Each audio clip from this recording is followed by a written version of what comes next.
who certainly want to be targeted throughout the game.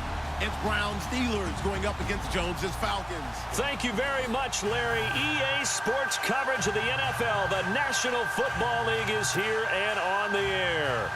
We thought the old place was loud. Somehow this place got even louder a short time ago as the Falcons were introduced to this sellout crowd. We're set to go as the Falcons get ready to match up with the Pittsburgh Steelers. That's fielded in the end zone.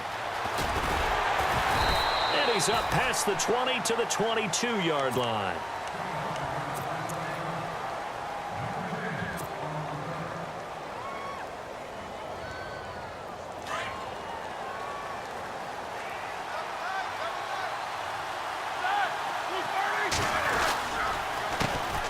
Now a carry for the former Michigan State man, Le'Veon Bell.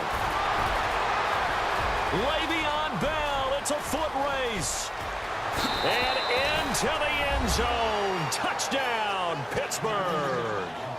Le'Veon Bell, 78 yards. And the Steelers have taken a first-quarter lead. The first play from scrimmage. Some of these people haven't even taken their seat. That's what is commonly known as a fast start. That's what my horse racing friends would say. They caught a flyer out of the gate. And guess what? They're in the lead now.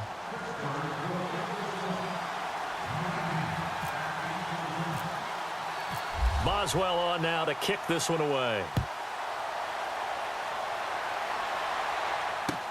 That'll be taken in the end zone. And the decision to come out is going to cost him 5 as he's taken down right at the 20.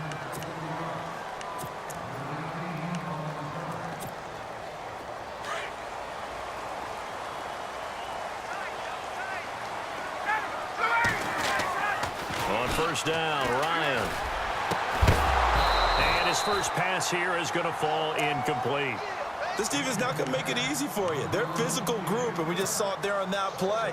It came in, made the contact, just as he's trying to haul it in.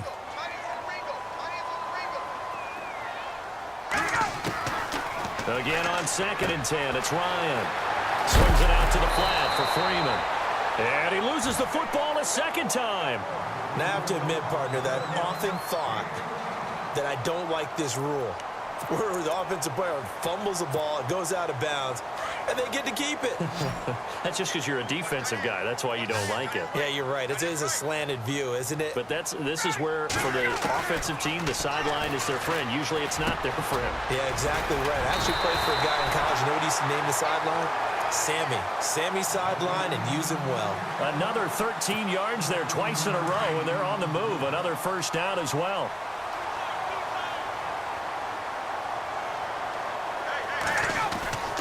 They'll throw on first down with Ryan. And this one brought in by Sanu. And a loose football. And it's picked up by the Steelers. And he'll return this ball across midfield to the 47-yard line. I want to give a hat tip real quick, Charles, to J.J. Watt before the possession switches here. Walter Payton, NFL Man of the Year. They totaled up how much he helped raise for hurricane relief, $37 million. Incredible. Hurricane Harvey, which really hit the Houston area in a big way, and his original goal was $200,000. So congratulations to J.J. Watt and all the people who participated. And Greg Olsen of the Panthers, Benjamin Watson of the Ravens, both tight ends, also nominated and finalists for the most prestigious award as determined by the NFL, the Walter Payton Man of the Year Award.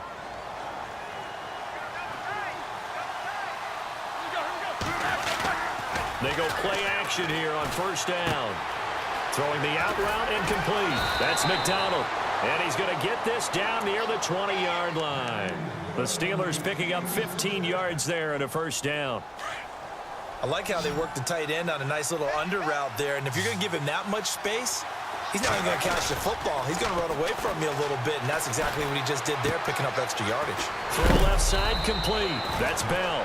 And down inside the 15, shy of the 10. They get 10 more there, and I believe that'll be enough for another first down. It will. And the defense with their backs against the wall a little bit here as the offense is in the red zone. Now a first down carry by Bell. And he's in. Touchdown, Steelers. Le'Veon Bell with his second touchdown in this opening quarter. And the Steelers are going to add on to their lead. And a pair of rushing touchdowns now for him in the first quarter. And I'm liking what I'm seeing from his big guys up front because they're winning the leverage game. How many times we talk about low man wins, right? Move the defensive front aside, create those gaps and holes. He's found his way through them for 2 touchdowns. And after both of those touchdowns, he went right up to that O-line and hit each of them on the helmet. He recognized it. That's a smart man. You know what else he should do? If this continues, take them all to dinner. And he'll get across the 20 before he's brought down at about the 23-yard line. But before the possession switches here, I had written down that I wanted to talk about some of the awards this past season in the NFL. We know Brady was the MVP, but Todd Gurley, Offensive Player of the Year. How about that for a bounce back? Many were questioning whether he'd had a sophomore slump the season before. Didn't even get to 1,000 yards. Was a dominant force in 2017. How about his teammate Aaron Donald on the defensive side? He took home Defensive Player of the Year. Pressure comes and the Steelers take him down. Javon Hargrave coming up the middle, gets him there for a loss of about 9.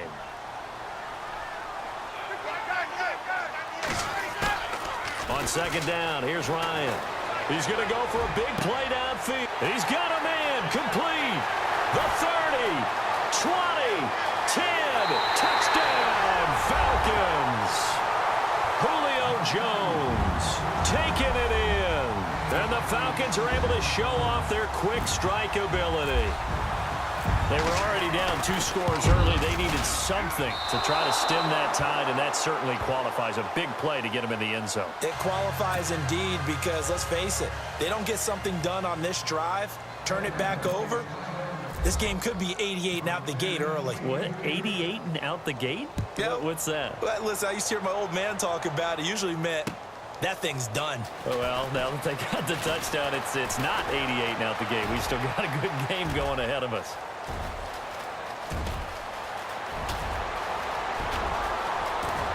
And he's in for 6 and a Steeler touchdown. Martavis Bryant, 104 yards. And the Steelers find a way to stretch their lead.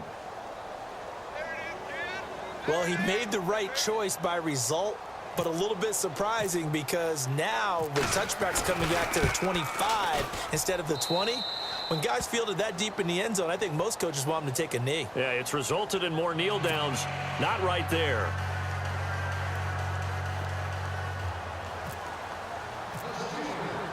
So let's try this again. After the kick return TD, here's yet another kickoff. That's fielded in the end zone. And he'll make it across the 20 as his guys will set up shop at the 23-yard line. Before the offense changes hands here, let's look back at the Super Bowl February 5th. What a game. I know you were there calling it offensively, though. Impressive on both sides. It certainly was, and let's face it, if you're in Minnesota, it's cold outside, but you talk about the offenses, they heated up in a big way. And how about Nick Foles? The backup quarterback turned MVP. 373 yards, 3 touchdowns. Into a double team, and it's intercepted. Sean Davis with a pick. Avoids him at the 40. And they will finally get him, but not until he's all the way down inside the 15-yard line. CD, I want to get your thoughts on some potential free agents this offseason before we change the possession here. Now, caution, many of these guys could be re-signed, I know, but who are some of them? Kirk Cousins is one. Yeah, we're talking about difference makers. Kirk Cousins at the quarterback position. He's going to be coveted around the league by quarterback-needy teams. Case Keenum had a big year. Could he move? But how about running backs? Le'Veon Bell, Dion Lewis, some pass catchers. Jimmy Graham, Jarvis Landry, Sammy Watkins. And about the guy who goes and gets quarterbacks, DeMarcus Lawrence had a monster year for Dallas last season. Yeah, a lot of big names that could be out there as free agents. Give him 5 yards there, and it'll bring up second down. They come out with 1 back and 3.